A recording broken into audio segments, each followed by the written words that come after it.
Murid-murid tidak pernah membayangkan bahwa satu waktu ketika mereka berkumpul di Yerusalem itu, di tempat itu, tiba-tiba Tuhan akan pakai mereka secara luar biasa untuk berbicara dalam berbagai bahasa. Mereka tidak pernah membayangkan.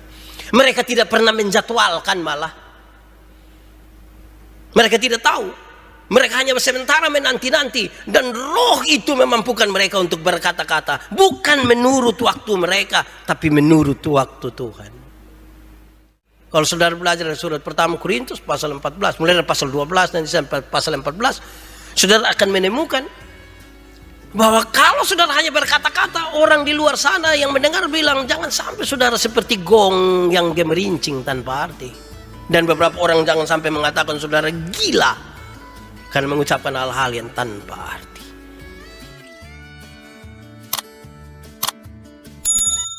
Bapak Ibu saudara-saudara yang dikasihi dalam Tuhan Yesus, Shalom. Sekali lagi shalom buat kita semua yang ada di rumah. Semoga dalam keadaan sehat, selamat, sejahtera hari ini. Pastikan kita lagi siap hati kita untuk beribadah kepada Tuhan. Juga siap seluruh keberadaan kita hari ini untuk Tuhan. Pastikan saudara tidak sementara marah, tidak sementara tidak suka dengan orang-orang di dalam rumah atau di mana-mana. Kita mau siap hati untuk beribadah kepada Tuhan. Mari kita berdoa. Ya Tuhan Allah kami, tunjukkanlah kepada kami jalan-jalan-Mu. Perdengarkanlah suara-Mu kepada kami supaya kami mendengar dan mengikuti-Mu. Tolonglah kami ya Tuhan, supaya hidup kami seturut dengan kehendak-Mu. Dalam nama Yesus Kristus, firman yang hidup itu kami berdoa. Amin. Bapak Ibu saudara-saudara yang dikasihi dalam Tuhan Yesus, dalam kebaktian minggu ini, pembacaan terambil dari Kisah Para Rasul pasal 2, ayat 1 sampai ayat yang ke-13. Kisah Para Rasul pasal 2, ayat 1 sampai ayat yang ke-13. Pentakosta. Ketika tiba hari Pentakosta, semua orang percaya berkumpul di satu tempat. Tiba-tiba turunlah dari langit suatu bunyi seperti tiupan angin keras yang memenuhi seluruh rumah di mana mereka duduk. Dan tampaklah kepada mereka lidah-lidah seperti nyala api yang bertebaran dan hinggap pada mereka masing-masing. Maka penuhlah mereka dengan Roh Kudus. Lalu mereka mulai berkata-kata dalam bahasa-bahasa lain seperti yang diberikan oleh Roh itu kepada mereka untuk mengatakannya. Waktu itu di Yerusalem diam orang-orang Yahudi yang saleh dari segala bangsa di bawah kolong langit. Ketika turun bunyi itu, berkerumunlah orang banyak. Mereka bingung karena mereka masing-masing mendengar rasul-rasul itu berkata-kata dalam bahasa mereka sendiri.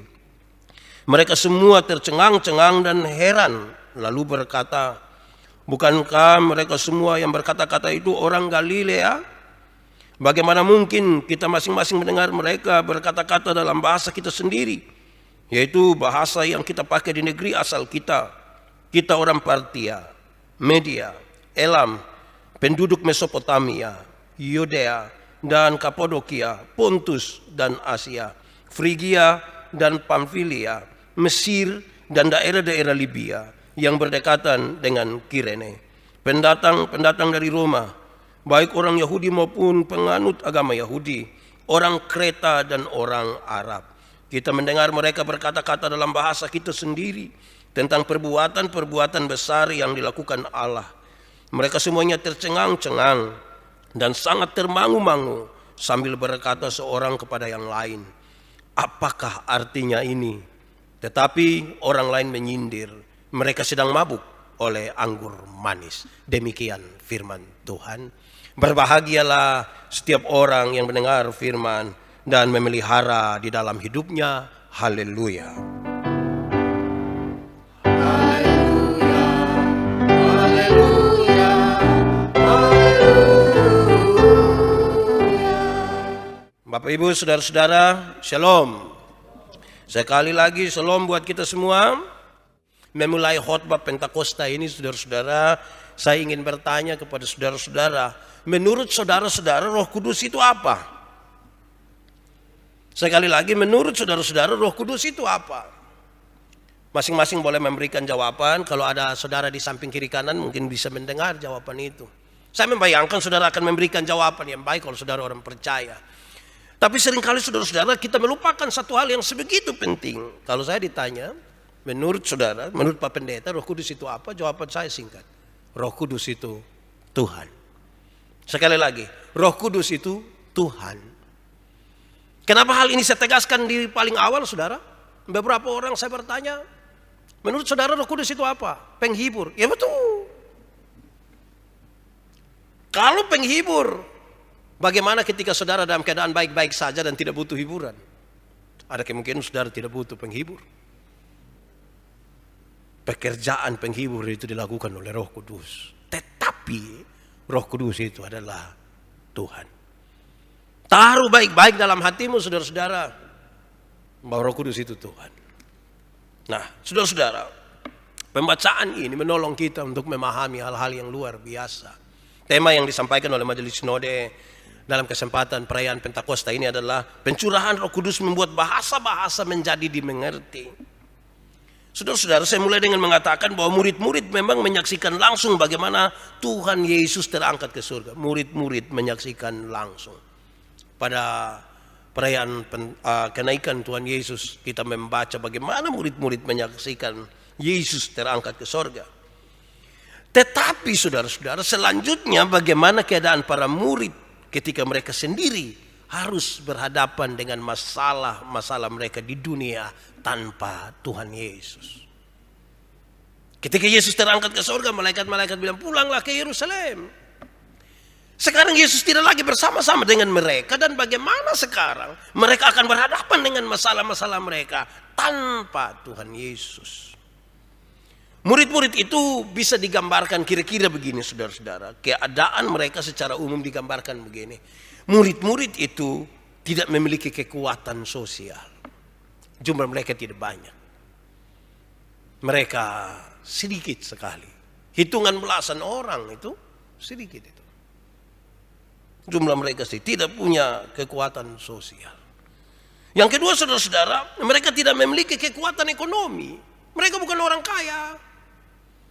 Mereka orang-orang sederhana. Sebagian besar dari mereka nelayan-nelayan kecil di Galilea. Saudara-saudara, yang ketiga, mereka itu tidak memiliki kekuatan politik. Jumlah sudah sedikit lagi, tidak ada uang lagi. Bagaimana mereka punya kekuatan untuk mempengaruhi orang secara politik? Memang salah seorang dari mereka, Simon orang Selot, itu anggota partai politik. Tapi kekuatan politik tidak ada pada mereka, karena mereka terlalu sedikit. Mereka juga dapat digambarkan bahwa kumpulan para murid itu belum mampu mengelola komunitas orang percaya waktu itu, walaupun jumlah mereka masih sedikit. Dulu kan ada Tuhan Yesus memimpin mereka, mengatur mereka. Sekarang Tuhan Yesus sudah terangkat ke sorga. Mereka belum punya kemampuan untuk mengelola komunitas dari orang percaya itu. Beberapa orang telah menganggap mereka, saudara-saudara, sebagai kelompok orang-orang aneh. Di dalam masyarakat di mana mereka tinggal, di sekitar mereka, melihat ini orang dong berkumpul, melihat ini orang dong berdoa. Mereka pikir ini orang-orang aneh ini, sementara berkumpul di sini. Sekalipun ajaran-ajaran mereka terima langsung dari Tuhan Yesus, tapi ajaran-ajaran itu belum terlalu populer waktu itu. Apalagi Yesus sudah terangkat ke surga, meninggalkan mereka. Saudara, saya bayangkan saudara-saudara, kondisi-kondisi ini kalau terjadi pada kita, dan sekira di antara kita ada yang kena kondisi ini, saudara-saudara, sudah tidak punya kekuatan sosial lagi, sudah tidak ada uang lagi, tidak punya pengaruh politik lagi, dianggap aneh oleh kelompok-kelompok tertentu. Kita tidak kuat sekali, saudara-saudara. Tapi gambaran singkat itu menunjukkan bahwa murid-murid berada pada titik terendah secara psikologis dan sosial. Keadaan tadi yang digambarkan itu tentang murid-murid menunjukkan bahwa mereka sementara berada pada sebuah keadaan atau titik paling rendah secara psikologis dan secara sosial. Dalam kondisi seperti itulah mereka menerima pencurahan Roh Kudus. Dalam kondisi terendah itulah mereka menerima pencurahan Roh Kudus. Saudara-saudara, tapi saya tidak bermaksud mengarahkan saudara Untuk mau terima Roh Kudus berarti kita sampai titik paling rendah. Harus miskin lah, harus susah lah, harus sengsara baru. Saya tidak bermaksud begitu. Bahwa kalau nanti pesannya akan mengatakan bahwa saudara harus rendah hati. Itu betul. Merendahkan dirimu di hadapan Tuhan supaya Roh Kudus itu masuk ke dalam saudara. Itu betul. Tapi saya tidak sementara mengarahkan saudara untuk mengalami sebuah kondisi psikologis dan sosial sebagaimana yang dialami oleh murid-murid waktu itu. Bagaimana dengan pencurahan Roh Kudus itu, saudara? Kita membaca dalam pembacaan tadi. Pencurahan Roh Kudus itu ditandai dengan 3 hal. Pertama, saudara-saudara, pencurahan Roh Kudus itu terjadi ada angin kencang, yang kedua ada lidah api, dan yang ketiga ada kemampuan dari para murid untuk mengucapkan berbagai-bagai bahasa. Sekali lagi, pencurahan Roh Kudus itu terjadi ditandai dengan 3 hal. Ada angin kencang, ada lidah api, dan ada kemampuan para murid untuk mengucapkan berbagai bahasa. Ketiga tanda tersebut pada hakikatnya adalah menyatakan bagaimana kehidupan para murid dikuasai oleh kuasa Allah yang maha tinggi. 3 tanda itu menunjukkan bagaimana murid-murid itu dikuasai oleh kuasa Allah yang maha tinggi pada waktu itu di peristiwa Pentakosta itu. Mari kita lebih dalam lagi melihat tanda-tanda ini. 2 tanda yaitu angin kencang dan lidah api. Tanda pertama dan kedua. Angin kencang dan lidah api adalah tanda yang Tuhan pakai melalui tanda alam. Tanda alam yang Tuhan pakai. Ada angin kencang. Itu kan peristiwa alam toh. Api yang datang begitu. Ini peristiwa alam. Saya kira tidak ada orang yang bisa buat angin kencang. Siapa yang berani tiup kok satu dunia terguncang kan dia pun tiupan kan tidak ada. Kompresor besar juga tidak bisa. Ini peristiwa alam. Api juga demikian. Dalam peristiwa Pentakosta, saudara-saudara, dua peristiwa alam itu Tuhan pakai. Sementara saudara-saudara, yang ketiga, kemampuan untuk mengucapkan berbagai bahasa adalah tanda yang Tuhan pakai melalui manusia. Jadi 2 tanda yang pertama itu Tuhan pakai tanda alam, tapi tanda yang ketiga, kemampuan berbahasa itu Tuhan pakai melalui manusia. Dalam peristiwa Pentakosta, saudara-saudara, para rasul berbicara dalam bahasa lain yang tidak mereka pahami sebelumnya. Tidak pernah mereka pahami sebelumnya. Sementara orang-orang yang menggunakan bahasa-bahasa itu menjadi tercengang mendengarnya. Mereka melihat tercengang betul bagaimana murid-murid ini kemudian bisa berbicara dalam bahasa-bahasa mereka. Orang-orang banyak yang ada di situ merasa heran.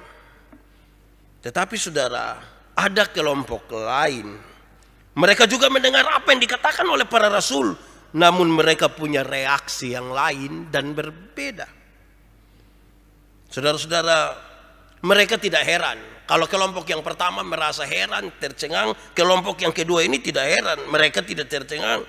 Mereka justru menyindir murid-murid. Malah mereka berkata bahwa jangan-jangan murid-murid ini sementara mabuk anggur. Jangan-jangan murid-murid ini sementara mabuk anggur. Para rasul sementara berbicara tentang Tuhan Allah dan kebenarannya pada peristiwa Pentakosta itu, tetapi yang mendengar dapat dibagi dalam 2 kelompok berdasarkan reaksi mereka. Nanti sebentar saudara bisa timbang-timbang saudara ada di bagian mana dari 2 orang yang mengikuti peristiwa itu. Kelompok yang pertama saudara-saudara adalah kelompok orang-orang yang mendengar, mengerti, heran dan percaya.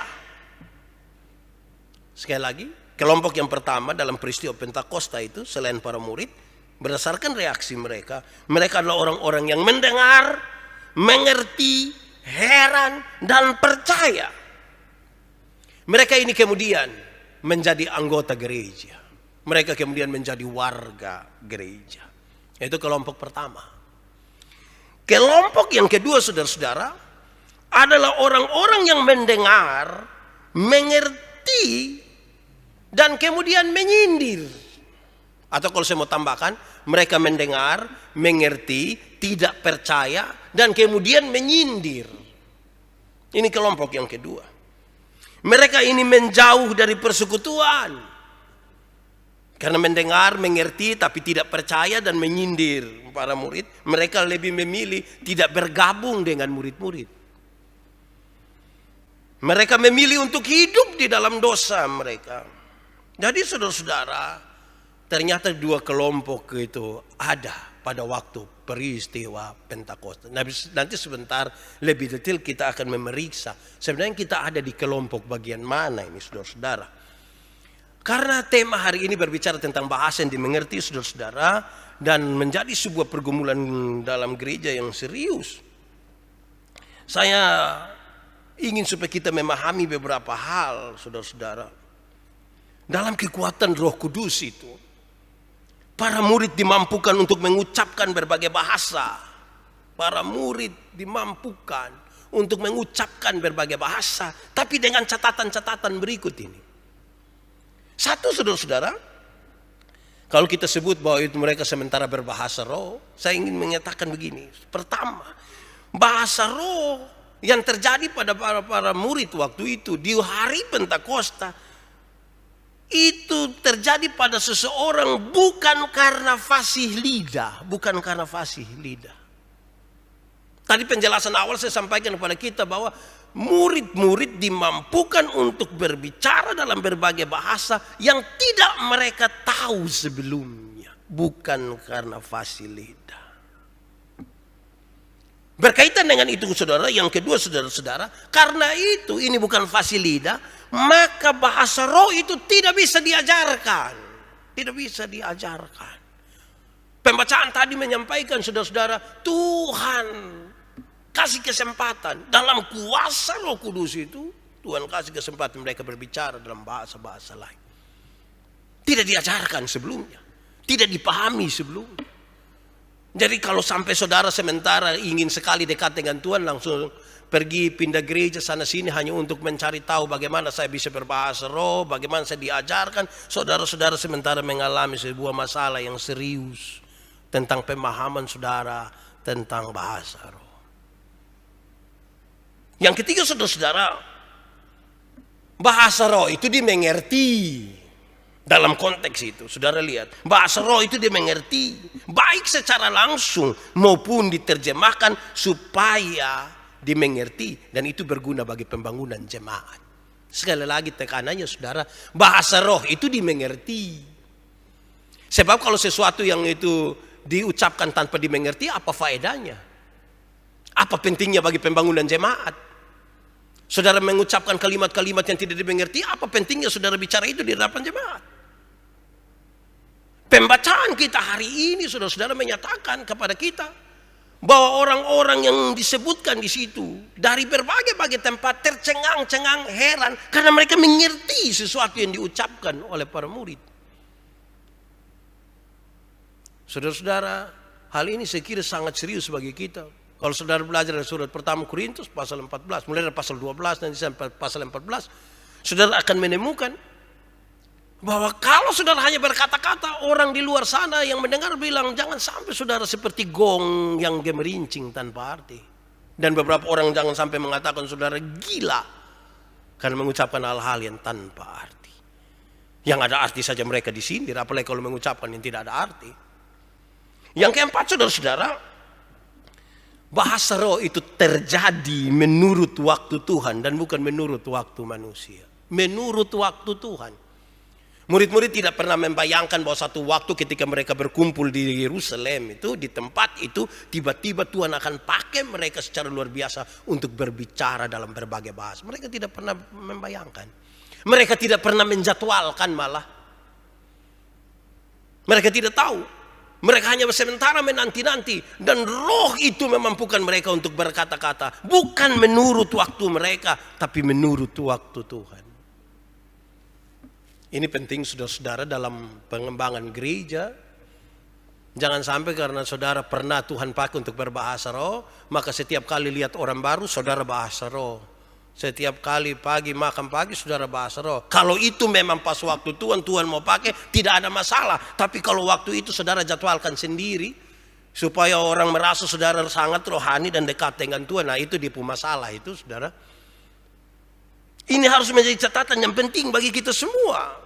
Supaya kita jangan kemudian sikap kita justru meremehkan dan mengolok-olok bahasa roh itu sendiri. Mari kita lebih lanjut saudara-saudara. Saya ingin menekankan kepada kita hari ini saudara. Dalam peristiwa Pentakosta ini. Bahwa bahasa roh itu adalah salah satu tanda. Bahasa roh itu salah satu tanda. Bukan satu-satunya tanda. Saya ulangi. Bahasa roh itu salah satu tanda. Bukan satu-satunya tanda bahwa seseorang telah dibaptiskan dalam Roh Kudus. Jadi kalau dia bisa bahasa roh, Tuhan izinkan itu terjadi pada dirinya, itu baru salah satu tanda, bukan satu-satunya tanda. Banyak orang yang tidak memahami, mereka membayangkan, oh gereja kita itu gemit itu tidak ada Roh Kudus. Karena ukurannya adalah tanda dari kehadiran Roh Kudus adalah berbahasa roh. Itu masalah. Karena berbahasa roh baru salah satu tanda, bukan satu-satunya tanda. Lalu yang paling penting itu apa?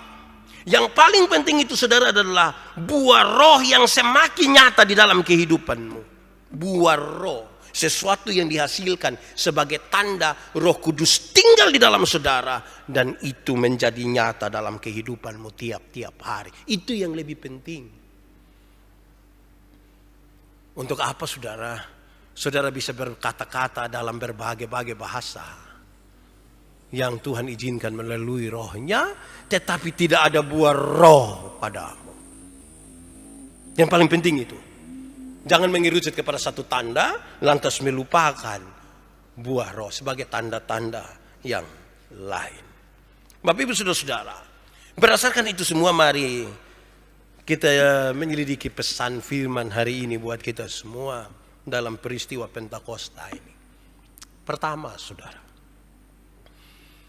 jadilah orang yang mendengar dan percaya. Saya ulangi, jadilah orang yang mendengar dan percaya.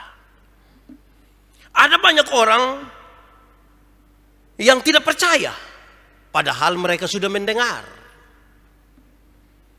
Karena itu, karena untuk menjadi percaya saudara-saudara, hanya Roh Kudus yang mampu melakukannya bagi kita. Para rasul tugasnya adalah berbicara.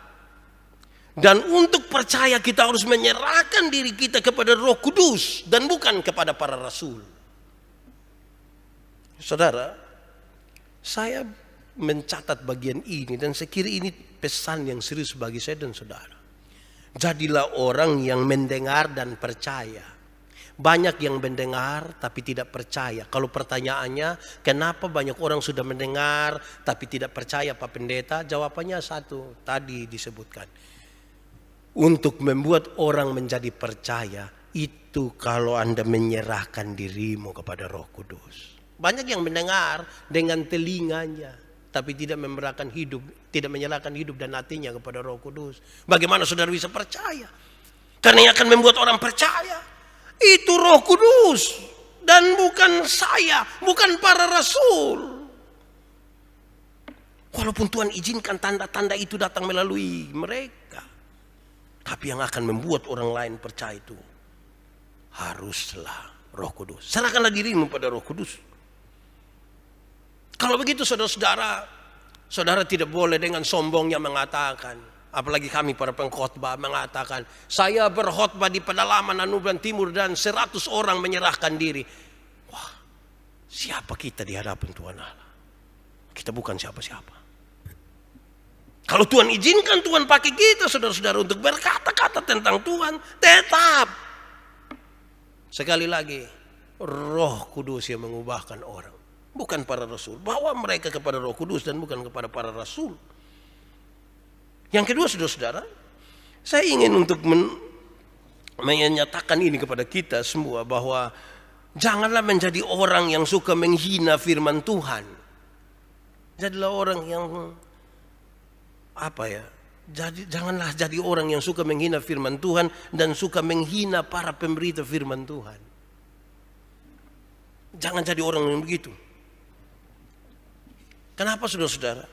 Kita mungkin saja pernah mendengar orang memakai firman Tuhan untuk membenarkan kesalahannya.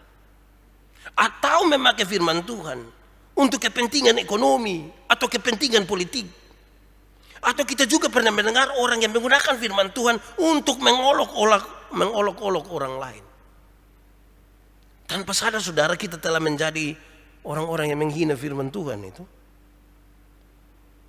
Bahkan mungkin saudara pernah mendengar para pemberita firman yang satu menghina pemberita firman yang lain. Para pemberita firman itu mereka manusia, pasti ada kekurangan sana sini, pasti ada. Tugas kita saudara-saudara bagi mereka adalah menyatakan dengan baik, menyatakan dengan kasih, bukan menghina mereka. Bukan menghina. Apalagi kalau kutip ayat Alkitab baru menghina orang lain. Itu bisa bermasalah itu. Kadang-kadang untuk berolok-olok orang bisa kutip ayat Alkitab juga. Kadang-kadang ini pusing kita ini. Menggunakan firman Tuhan untuk berolok-olok. Supaya membuat orang bisa tertawa. Aneh sekali itu. Tertawa untuk mendapatkan apa? Kejutir tahu. Saya ingin menegaskan hal ini saudara-saudara. Karena dalam perjalanan ini beberapa orang tidak terlalu menyatakan sikap yang baik terhadap firman. Cara untuk menghargai firman Tuhan itu bukan dengan Alkitab jatuh angka kau cium. Bukan itu. Tapi menghargai bahwa firman ini firman yang keluar dari Tuhan Allah. Dan terimalah dengan hati yang betul-betul rendah di hadapan Tuhan. Dan membiarkan roh itu bekerja untuk mengubahkan kita. Saya membaca buku-buku ketika baru masuk teologi. Itu buku-buku lama yang mahasiswa teologi belajar semester 1. Kira-kira penulis kira-kira begini. Dia bilang begini. Kalau saudara melihat ada 2 pohon dalam satu hutan. Pohon itu tinggi dan besar. Saudara jangan berpikir bahwa hutan itu hanya pohon itu. Ada pohon-pohon yang lain. Karena hutan itu terlalu luas. Bacalah firman Tuhan begitu rupa. Dia lanjutkan. Bacalah firman Tuhan begitu rupa. Dan kemudian biarkanlah firman Tuhan menganalisa saudara. Jangan saudara menganalisa firman Tuhan. Tulisan itu cukup membuat saya kaget. Masa saya mendekati ini firman Tuhan tanpa analisa. Tapi catatannya saya mengerti. Biarkanlah firman Tuhan itu menganalisa saudara. Janganlah saudara menganalisa firman Tuhan. Wah, kalimat yang menarik. Saya memahaminya kira-kira begini. Oleh kekuatan firman Tuhan yang saya baca, yang saudara baca, yang saudara dengar, yang kita renungkan, harus oleh Roh Kudus itu kita membiarkan diri kita diubah, dianalisa. Jangan kita mendalami begitu rupa firman Tuhan sedalam-dalamnya, seluas-luasnya, memahami semuanya, tapi tidak membiarkan diri kita dibaharui oleh firman. Itu berarti firman tidak mendapat tempat sungguh di dalam hati kita, dalam hidup kita. Karena itu saudara-saudara, saya kira pesan firman ini jelas. Jangan jadi orang yang suka menghina firman Tuhan. Jangan jadi orang yang suka menghina para pemberita firman Tuhan. Jangan. Itu justru tidak baik. Ketiga, saudara-saudara. Pesan firman yang ketiga ini. Orang yang mendengar, orang yang mengerti dan percaya pada firman Tuhan akan membiarkan hidupnya diubah oleh Roh Kudus. Akan membiarkan hidupnya. Kebahagiaan terbesar adalah mendengar dan melakukan firman. Oleh firman itu Roh Kudus menolong kita semakin serupa dengan Kristus. Perubahan menuju kepada Kristus itulah yang paling membahagiakan. Dalam gereja saudara selalu mengikuti ibadah-ibadah gereja kita. Dan setiap habis pembacaan firman Tuhan selalu disampaikan begini. Demikianlah firman Tuhan.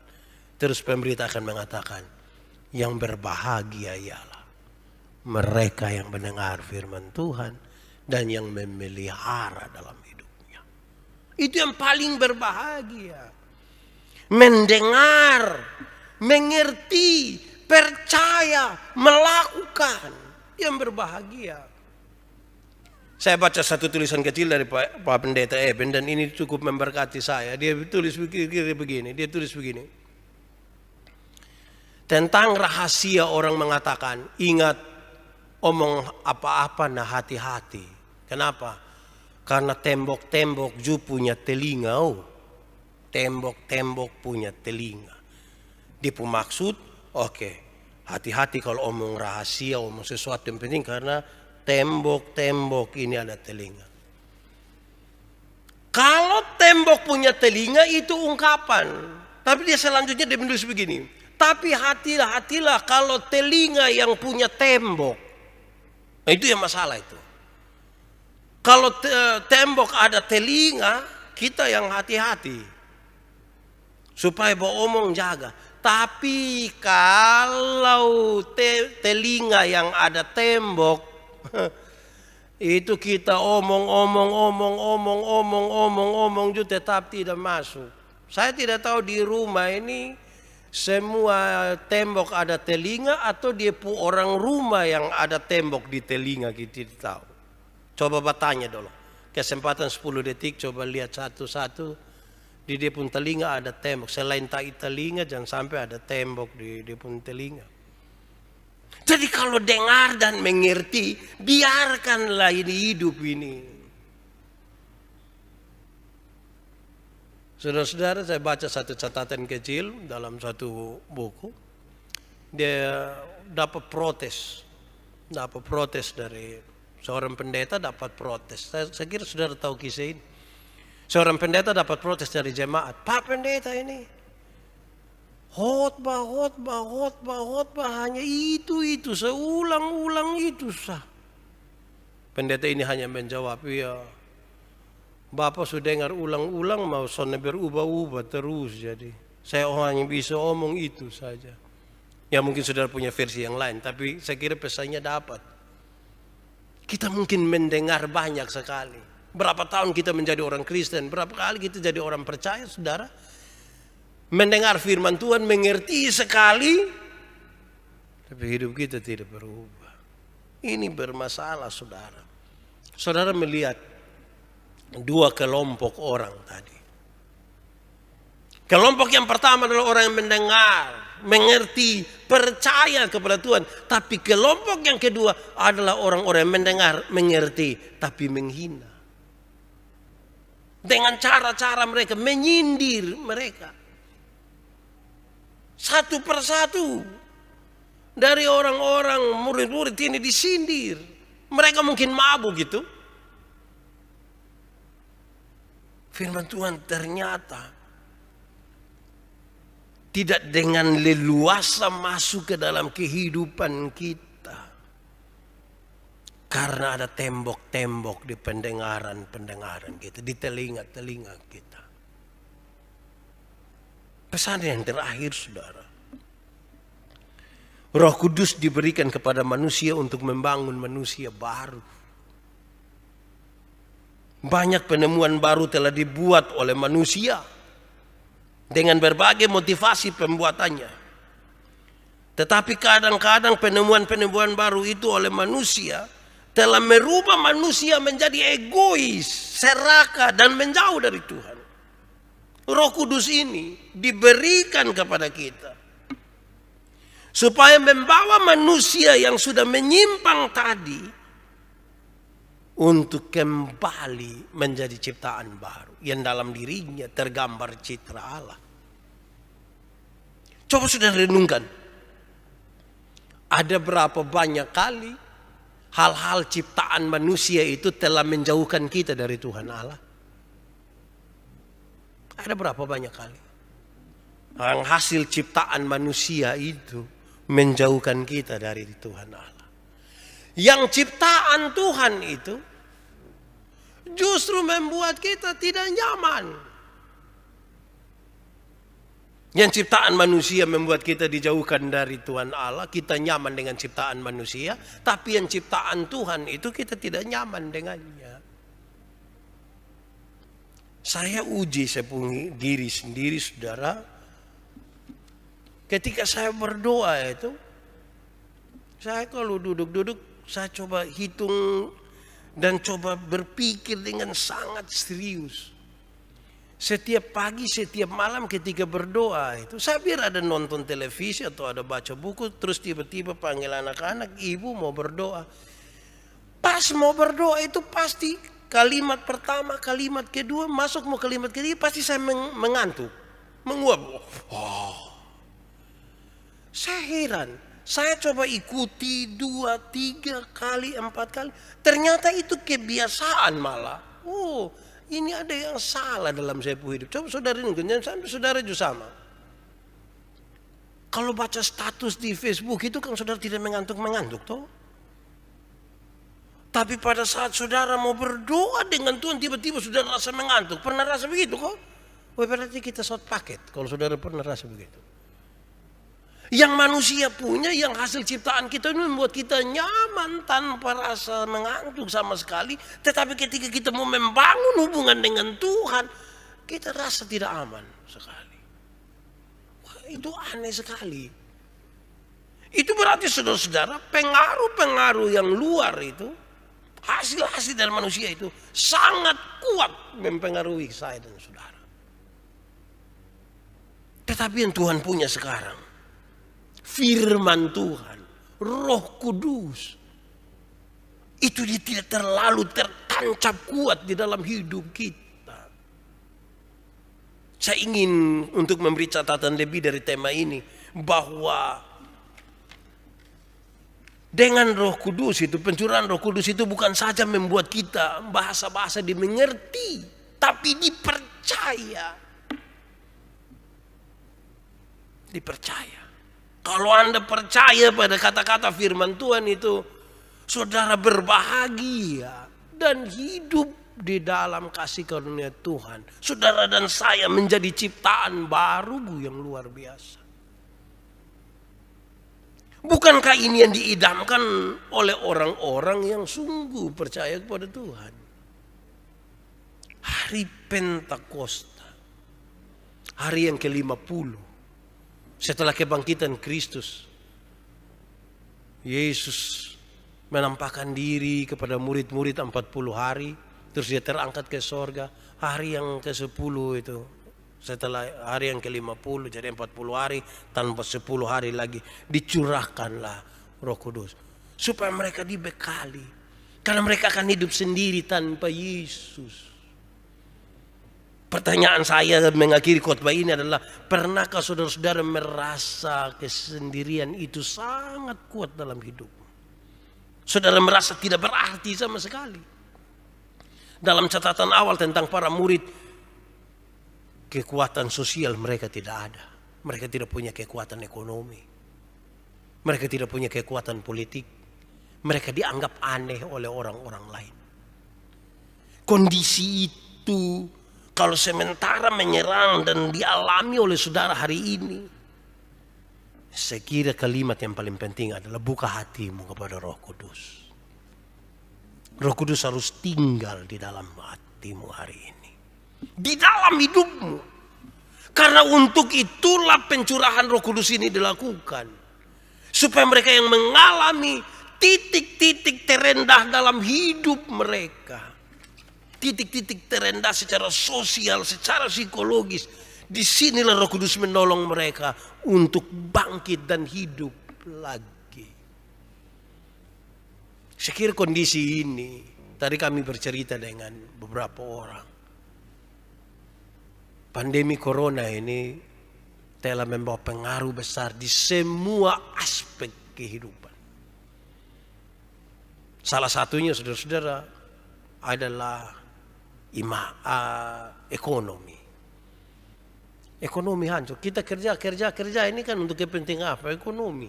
Nah, kerja sekarang orang sudah dirumahkan, sejumlah tempat usaha ditutup dan lain sebagainya. Wah, ini bahaya. Kita sepertinya tidak bisa lagi. Kalau kita harap kepada bantuan mau berapa lama? Berapa lama orang kasih kita beras 5 kilo, beras 10 kilo, mau berapa puluh tahun? Titik-titik terendah itu harusnya kita sekarang arahkan hati kita kepada Tuhan. Kepada Roh Kudus itu. Karena untuk itulah Roh Kudus dicurahkan bagi saudara-saudara. Kita tidak bisa untuk banyak hal. Beberapa orang memainkan kata-kata ini. Misalnya dia bilang, kalau dulu kita dihimbau untuk berkumpul, rapatkan barisan, sekarang mereka suruh kita jaga jarak. Sampai-sampai orang bisa kasih pisah istri dan suami, duduk jam berdekat. Oh itu bahaya, lama-lama dong pisah rumah. Kalau dulu kita dihimbau untuk beriman kepada Tuhan, sekarang dia bilang beriman saya tidak cukup. Harus berimun juga. Jadi iman tambah imun. Nah, jadi ada perubahan-perubahan tertentu dalam hidup ini. Perubahan-perubahan ini harus menolong kita untuk lebih lagi memberikan hidup kita kepada Roh Kudus. Kalau saudara mengalami titik-titik terendah, titik-titik buta di dalam hidup, biarkan Roh Kudus membuka hati dan pikiran, membawa kita kepada Tuhan, dan kita lebih lagi di dalam Tuhan. Tuhan memberkati kita. Mari kita berdoa. Ya Tuhan Allah, terima kasih buat firman-Mu buat kami. Tolong kami supaya lewat kekuatan Roh Kudus-Mu itu, kami dibangkitkan untuk menjadi orang-orang yang setia kepada Tuhan, mendengar, mengerti, percaya, membiarkan hidup kami diubahkan oleh Roh Kudus. Runtuhkanlah tembok-tembok dalam telinga-telinga kami, supaya firman-Mu tidak lalu dan sia-sia. Tapi oleh kekuatan Roh Kudus-Mu, masuklah firman-Mu dalam hidup kami dan membarui kami tiap-tiap hari. Terpujilah nama Tuhan. Di dalam nama Yesus, firman yang hidup itu, kami berdoa. Amin. Puji dan sembah